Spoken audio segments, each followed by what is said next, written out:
How to bypass a phone number verification on Discord. In this video, I'm going to show you how you can bypass this kind of verification process while using Discord. So since you don't want to use your personal phone number, which is actually indicated on any of this country code right here, then we're going to have to use a free phone number generator.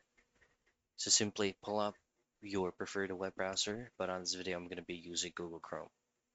Simply type in phone number generator for messages, for OTP, and so on and so forth. Now, of course, there's going to be a lot of results that will pop out or show up on your screen. You're just going to need to choose on one that you prefer.